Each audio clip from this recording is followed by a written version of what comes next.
Remember those words anywhere? He ain't heavy, he's my brother. So, 1969 song. And it's interesting because the writer didn't write just about it's your physical brother, but kind of reflected Jesus' teaching when someone asked him, "Who is my neighbor?" And he went on to give the example of the man who was beaten and left for dead. So I'd like to play that, just a little bit of it, for those of you that you're either too young to remember or you're too old to remember. I think you got just about a minute of that, because I want it to set the tone for what I'm going to be talking about today. You remember it now? Anybody else? You might remember that. I want you to think, because talking about brothers, can you imagine being the half-brother of Jesus Christ? There are two half-brothers who wrote parts of this Bible. So imagine your brother, or your half-brother, is probably known as God. It'd be a hard thing to wrap your mind around. How many in here have older brothers? Oh, at least half. I don't have an older brother.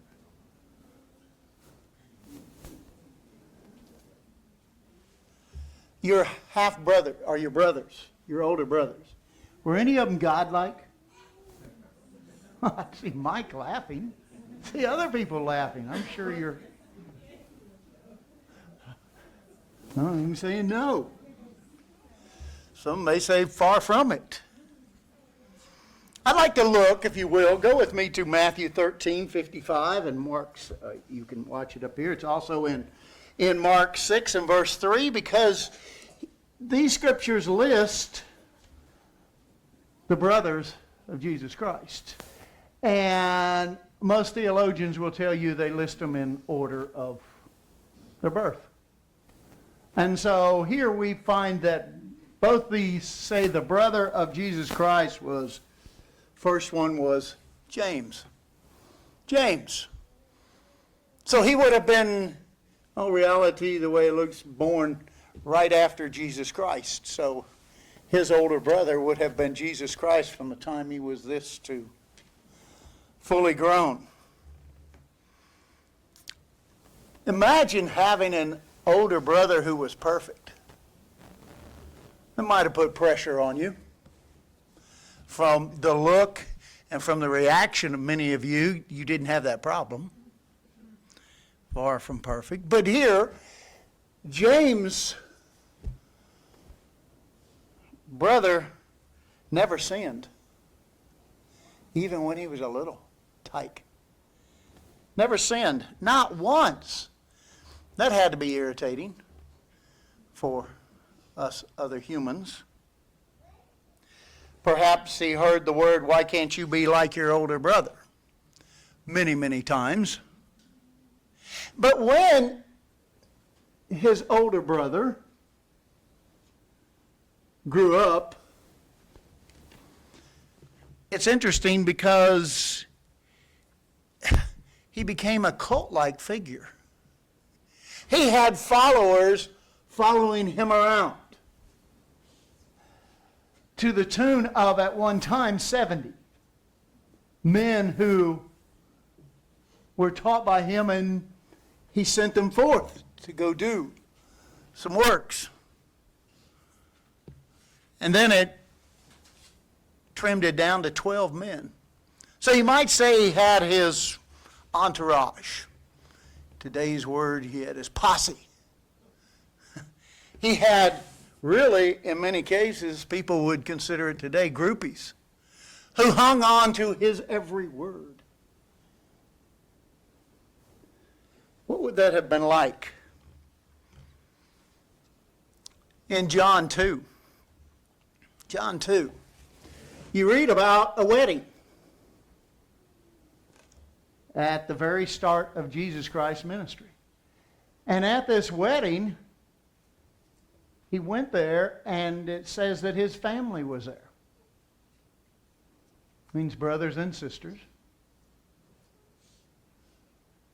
His mother was there. And you remember the story, she actually asked him to perform a miracle, didn't she? It was in the wedding at Cana. What did he do? Turn water into wine. A lot of it, like 250 gallons, according to their measurements. And, yes, very good wine, according to the head person there. But his mother asked him to do this. Obviously, she didn't go to his other brothers, did she? Why didn't she go to James?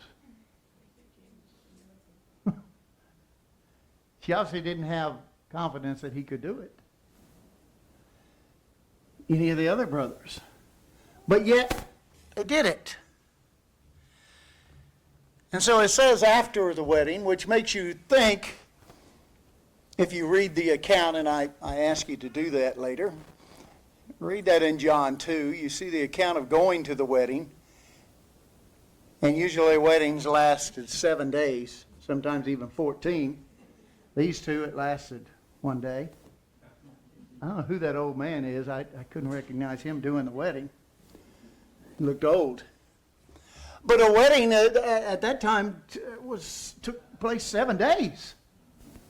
It even went to 14. And during that time at the wedding, the people putting it on had to give housing and feed these people. And in some cases, clothe these people for 7 days. So you can imagine inviting this one man and 12 others show up. So who would do that? Is it possible that the wedding was put on by Jesus Christ's mother? Why was she so concerned about running out of wine? It wasn't hers. Why would you invite one guy and get 12 bonus that you have to feed? Makes it interesting because you also read that the family went home, but didn't say anything about the girls going home. Interesting. But I digress just a second, because that is the atmosphere in which the second oldest brother in the family had to take a back seat. Had to take a back seat to his older brother, who had his own entourage. Is this a way that perhaps, as we read in Scripture, we're going to just touch on a few of those today, that Christ really alienated his family, his personal family? We can read that they were alienated. Are there members of your family that you feel alienated? Or they may feel that way. Why do I say this? I'd like you to join me. Turn to John 7. John 7. Jesus' ministry was underway. Been going on for a little while. And in verse 1, John 7, it says, after these things, and he describes what went on. After these things, Jesus walked in Galilee, which was in the north. Right? You had the Sea of Galilee, and then you had Jerusalem and Judea down below. About a 2-day walk. After these things, Jesus walked in Galilee, for he did not want to walk in Judea, because the Jews sought to kill him. Wait a minute, I thought they liked him, didn't they? Why would he say that? Because they're the leaders. The leaders wanted to kill him, as you can read in other places. Verse 2, now the Jews' Feast of Tabernacles was at hand. So it's middle of September, late September, October, around that time. It's fall of the year. And his brothers therefore said to him, remember these brothers? He had 4. Depart from here and go into Judea, that the disciples also may see the works that you are doing. Wait a minute. It was already known that they had people there that wanted to kill him. And yet his brothers are saying, oh, why don't you head on down there? I missed the brotherly love there. And then it says, for no one does anything in secret while he himself seeks to be known openly. Wait a minute. You're wanting this big ministry. What are you doing up here? Why aren't you down there where the people will be gathering? If you do these things, show yourself to the world. And then we have that amazing scripture, verse 5. Says, for even his brothers did not believe in him. They grew up with him. They said to see the miracles. Not they saw the miracle when he started his ministry in John 2. Well, here we are all the way in John 7. A year or two has gone by. They did not believe in him. And so they were mouthy in all thought. It was thought that James, was being the oldest next to Christ, was probably the mouthier of all of them. He might have been the mouthpiece of his brothers, being sarcastic, cynical. This work that you're doing. In Mark 3 in verse 20 and 21, interesting scriptures, that his family goes to, he's got hundreds, if not thousands of people. They're just like, and they're hanging on his every word. And then his family shows up. And they wanted to pull him down. They wanted to take him down. He was an embarrassment, wasn't he? Because the leaders, the religious leaders, the political leaders at the time, they were like, who is this guy? How does he have all these people following him? What's going on over here? Everywhere he goes, people come from all over. And what does this say? They went to lay hold of him, for they said, he is out of his mind. They thought he was just crazy. Wow. Your own family. Your own mother, your own brothers. But they couldn't get to him. You can read in, Luke 8, verse 19 and 21. It tells a story of how his family, this large crowd was gathered, and someone said, oh, your family's out there.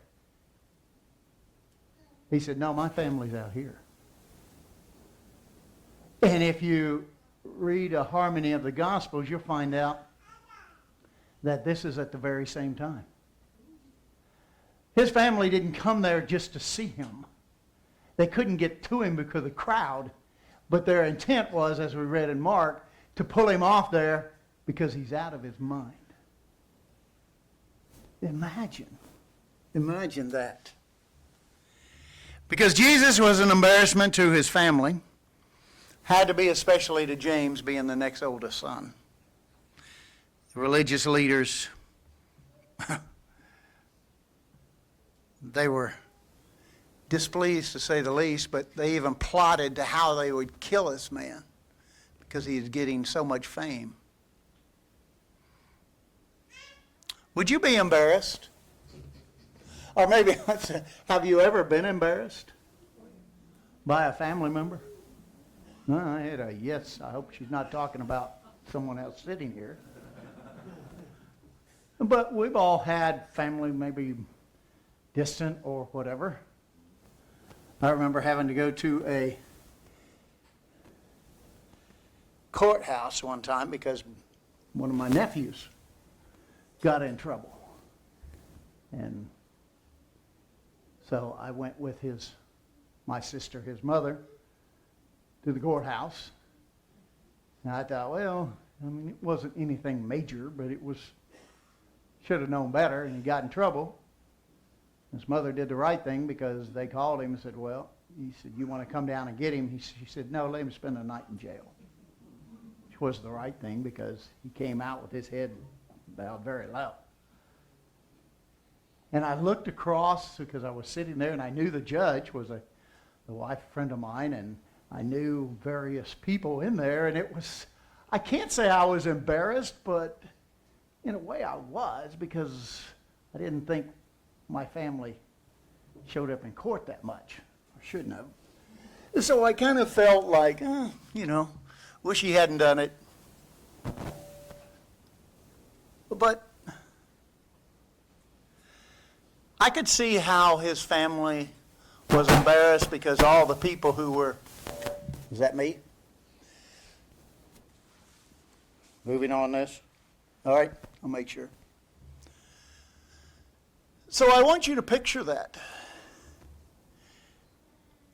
a brother could embarrass you, or maybe a sister. But I bring back the question,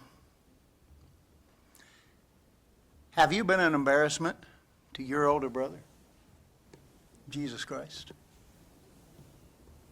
Have you done things that are brought by messenger, Malak, the angels?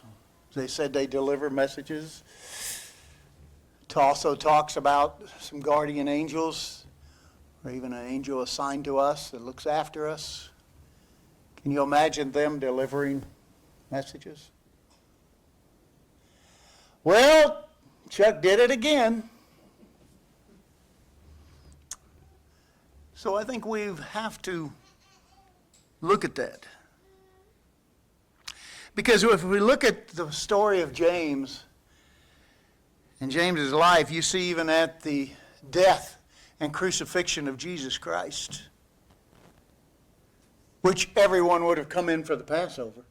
So it wasn't like he wasn't there. All families came in to keep the Passover in the days of unleavened bread when Jesus Christ was crucified. His whole family would have been there, but where was he? Where was James? Not to be found. His mother watching her son being crucified, hanging off that piece of wood, breathing in his last breaths. Where was James? Where was this guy?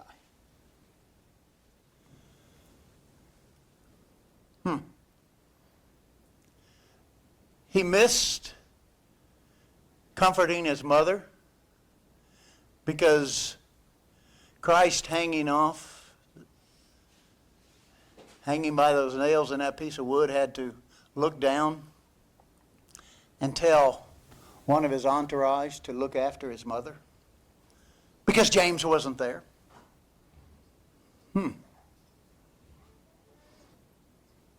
Disappointment?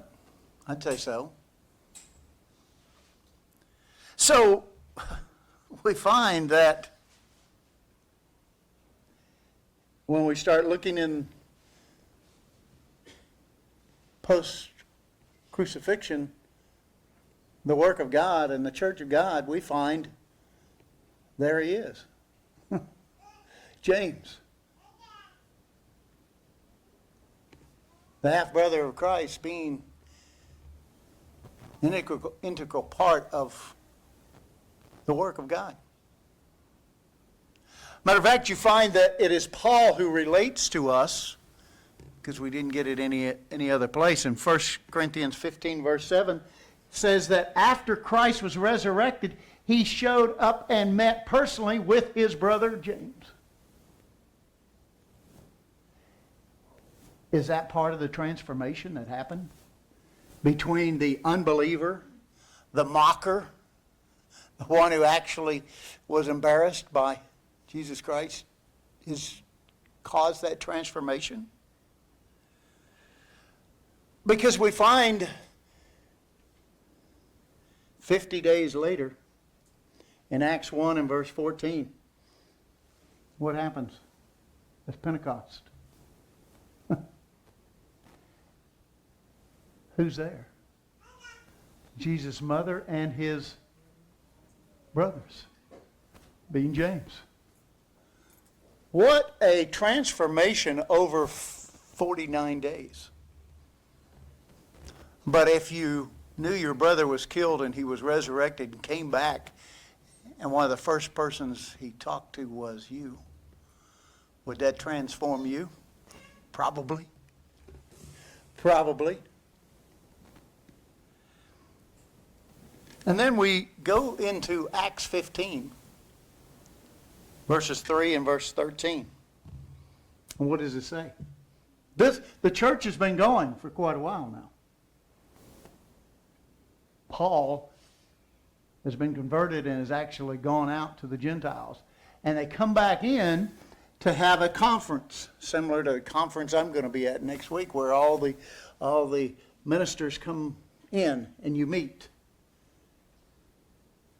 And here, all the disciples came in. And they discuss. Peter is there. All the other disciples are there, and there's Paul explaining something. And so they go back and forth on what they should tell the Gentiles, as this is all new at this conference. And who is there to stand up and have the final word but James, the half-brother of Jesus Christ? And historical sources say, and this even references, that he was then called an apostle. Paul. And not only was he an apostle, I did move, I think that's Neil. Right, she's saying, if you wanted attention, I'd give it to you. But imagine being that transformation from being a doubter and one who despised even your brother to become the head bishop or minister at the church in Jerusalem. It's quite a story, quite a transformation. I always wonder why they didn't make a movie about that. According to Haley's Bible Dictionary, James was the minister at the headquarters church in Jerusalem for the rest of his life. And it's debated somewhere between when he was 62 and 69.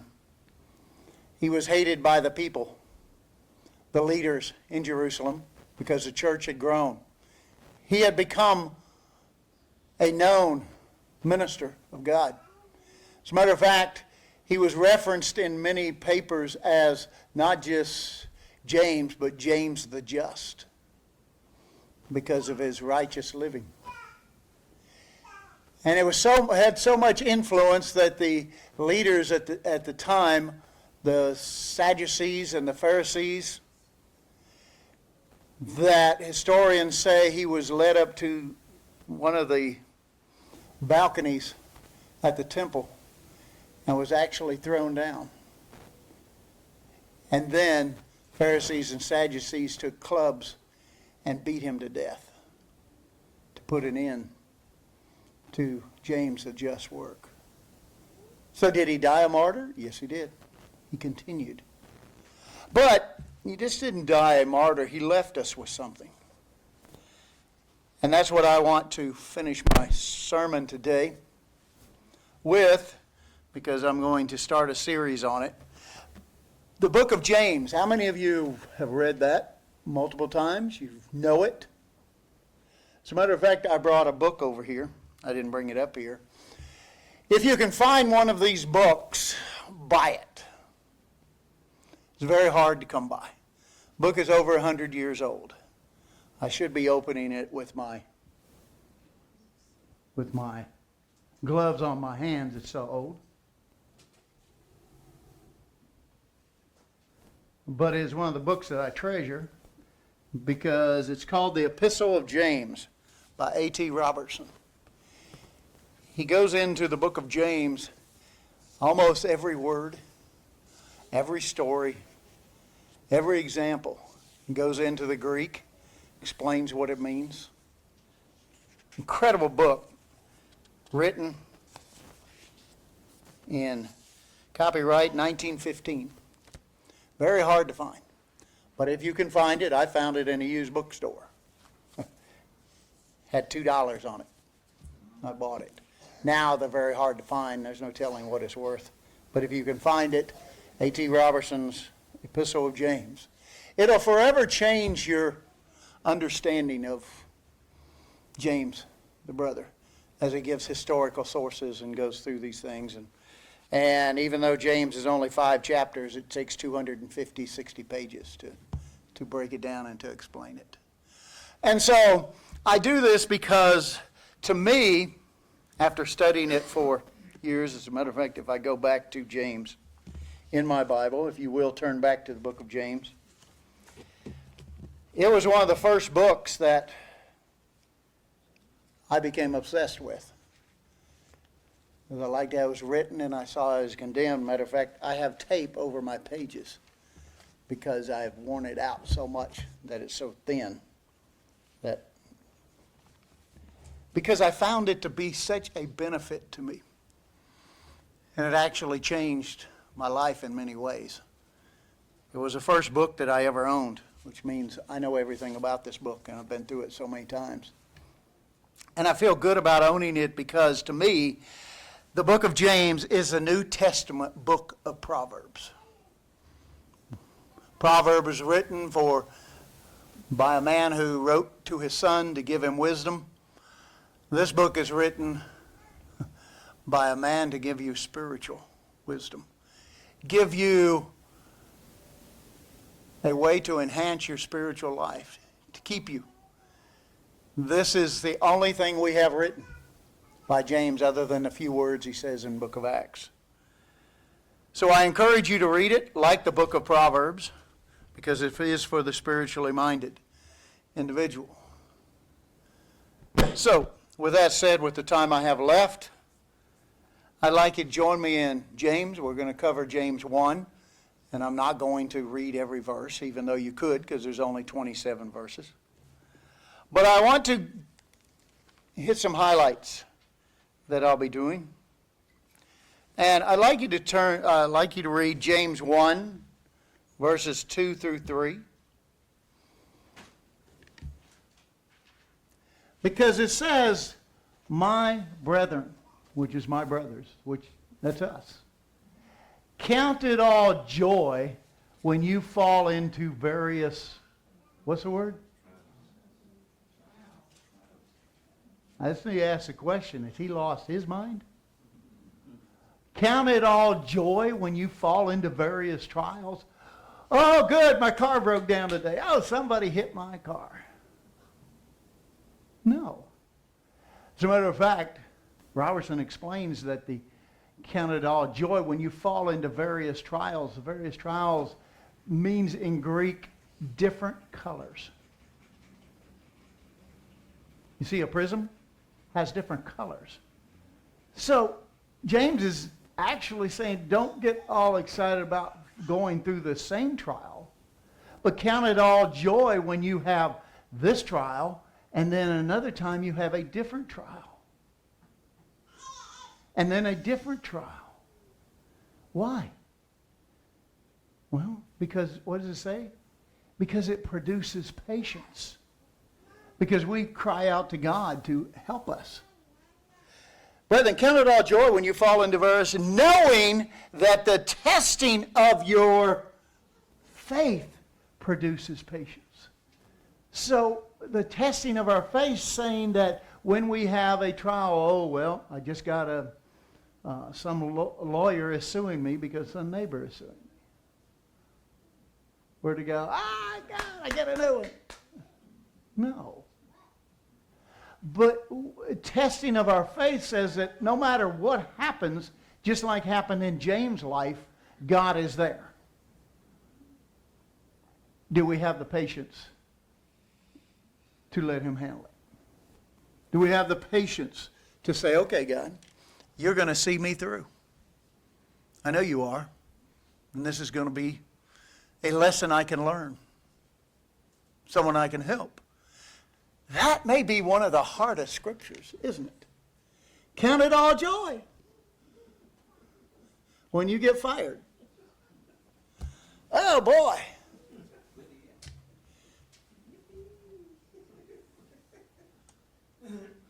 This is like a proverb for us, so that we can understand where he came from and that we can handle it too. That God didn't give up on James. Jesus didn't give up on James, his younger brother. Matter of fact, he said, I'm going to use you. All these trials will produce patience. Are we be able to help other people? I hope so. I hope we will. Let's go on down to verse 5. And you can read the rest of these. I've just pulled out 7 here.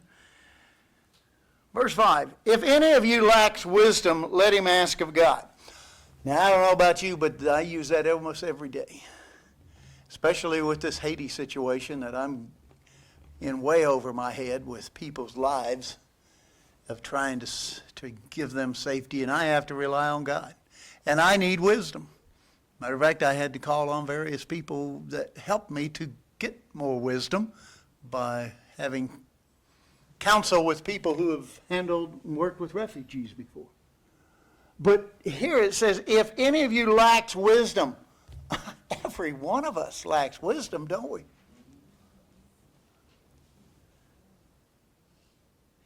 Let him ask of God, who gives to all liberally. I mean, he's ready to pour it out.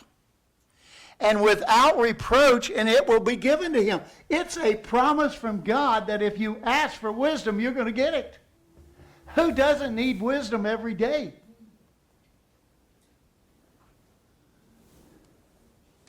Every one of us. Whether it's our jobs, whether it's people, whether it's neighbors, whether it's somebody in the church. We need wisdom. How do I answer that? How do I handle it? Okay, there's stuff I don't know, but I've also found times when things came out of my mouth that I didn't know. I knew, and it came from God. We all need that. And to say that it will be given to him if you ask. And he's willing to give it liberally. Go down to verse 12. Verse 12. Blessed is a man who endures temptation. I want to be blessed. For when he has been proved, mean he made it through, he will receive the crown of life. So he's telling us it's the crown of eternal life. So he's saying, yeah, you're going to have some tests and temptations, and you're going to have to overcome them. But when you do, there's the eternal life waiting for you, the crown of life, which the Lord has promised to those who love him. I mean, sometimes we have to thank him for the temptation that we were able to overcome. Because I've had people question me about something that I didn't know I could answer them. But I did. And it was right. And that's why I have to pray to God for his wisdom. And then I'm able to do that. Number 13. Let no one say when he is tempted, I am tempted by God. For God cannot be tempted by evil, nor does he himself tempt anyone else. Does he test us? Yes. Does he tempt us? The proverb just said no. So when we turn, God, why are you putting me through this? He said, no, you kind of brought that on yourself, didn't you?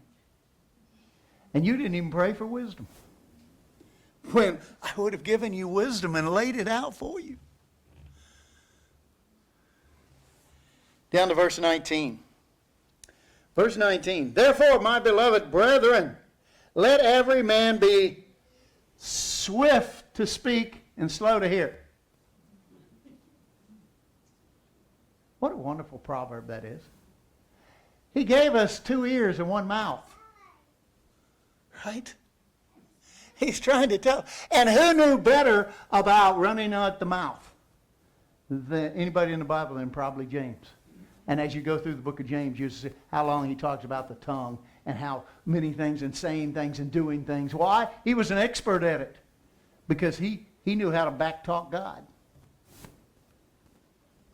He did it most of his life growing up. Therefore, my beloved brethren, let every man be swift to hear. Do we? Do we sit and listen to someone? Or do we say, yeah, I know what you're going to say. Oh, man, this person, Be swift to hear, slow to speak. Oh, no, that's very hard for people, isn't it? Well, no, let me tell you my side. Well, let me tell you what you're doing wrong. Oh, I'm glad you asked me. And then he says, slow to wrath. Slow to wrath. Because how many people tell us something and all of a sudden we're just like, okay, we feel this fire inside burning. Oh, yeah, man. And then you're ready to lay it on them, and then you're ready to put them in their place. Oh, looking at the room and feeling the room, I'm not the only one.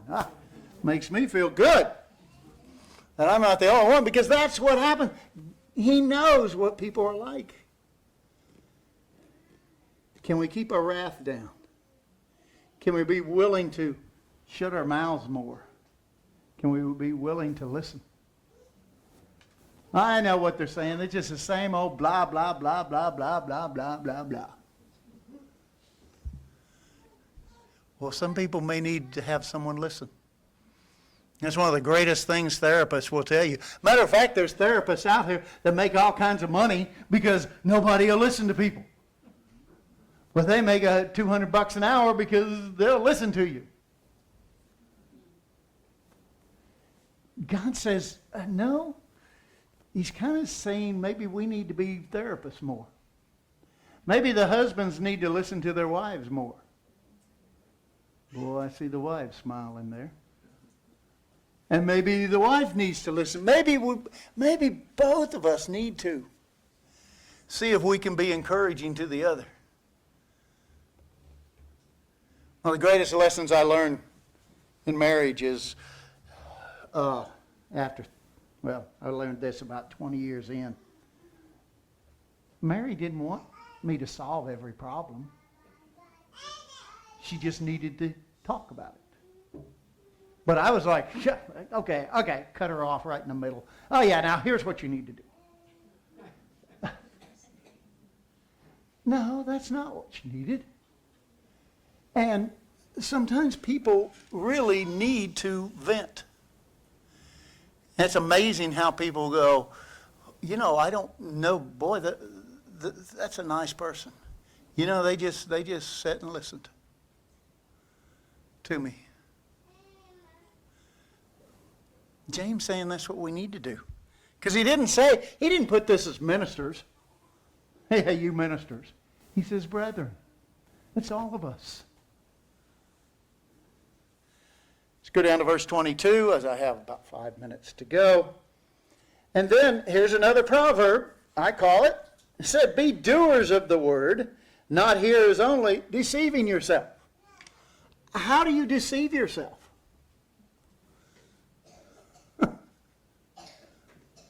What? Be doers of the word. Just don't go, this is what you need to do. But you don't go do it. We've had that problem in the ministry a long time. You don't practice what you preach. And that's on us. Because it says, be doers of the word. If you're telling people to do something, you need to do it. Not hearers only. And there's people out there you can tell, I won't go into this one example. They've asked for my advice 4 or 5 times. I give them the same advice, and they just don't do it.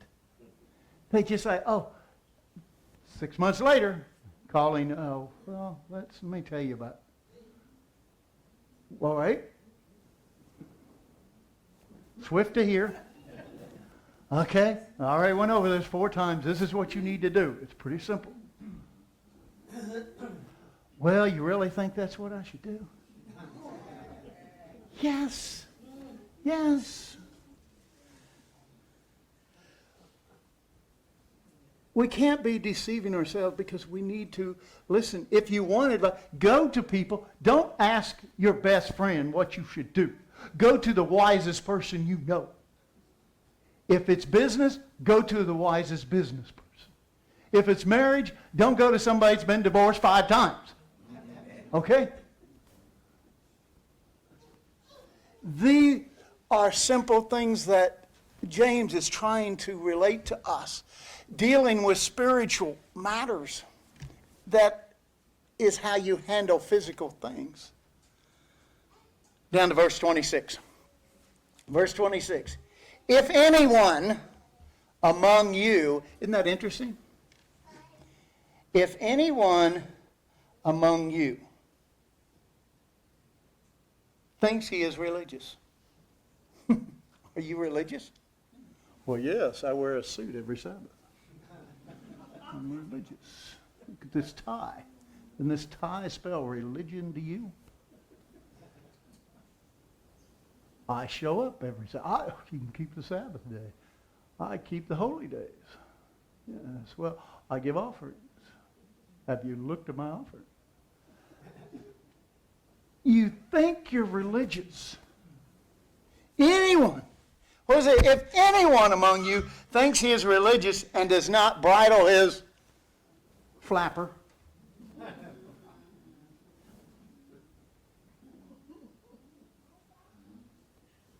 He says, watch what you say. And he goes into that later in James, but he can't help but lead off with that. But deceives his own heart. This one's religious is useless or in vain. You're just practicing something's not going to pay off. Bridle his tongue. Any of you have ever had a horse, you know that a bridle, you put it on so you can guide the horse, show the horse where you want to go. If we don't bridle our tongue, that tongue just goes off and just like, well, let me tell you about this. Let me tell you about that. This is what we have to do. That's what I love the story of when this country was being settled and the Indians and they were trying to go out and take land, they would make these, because too many of our government came in and they would make a decision, make an agreement with the Indians about this land, and then a new general would come in and then he decided, no, I'm going to go ahead and take their land. We're the one told. So they would, if they captured a soldier, they didn't always kill him, but they would grab his tongue and hold it and then split it down the middle. And then let it heal and then turn it back to the people. Turn it back to the generals and go, he speaks with forked tongue. That's where it came from. Because they found out a man that speaks with a forked tongue, he can't really talk. Well, he just gets words out because of his tongue. James is saying, bridle your tongue. Have control over it. So you don't end up lying or fudging the truth or saying, I misspoke. Or doing these things. That's what's so important. Let's go. Finally, 27. Pure and undefiled religion before God and the Father, that's Jesus, and God the Father, and the Father, is this: visit the orphans and the widows in their trouble, and to keep oneself unspotted from the world. Is your religion pure? Do we look after the widows? We have so many orphans over there in Haiti right now. And we have widows. That's why I'm so passionate about this. Not just because of here, but because I wish they were here, we could do something. I can't, so I have to rely on God, as God wants us to do. But also, we have to do everything we can. Visit the widows and the orphans in their trouble, and to keep yourself unspotted from the world. How many spots you got? How many spots you going to have next week? In the coming weeks, we will go through the rest of the book of James, so we can have the wisdom that comes from God, because this book is a book of not only wisdom, it's a book of Proverbs, written specifically for, as he says, brethren, my brothers and my sisters. Let us share this book together.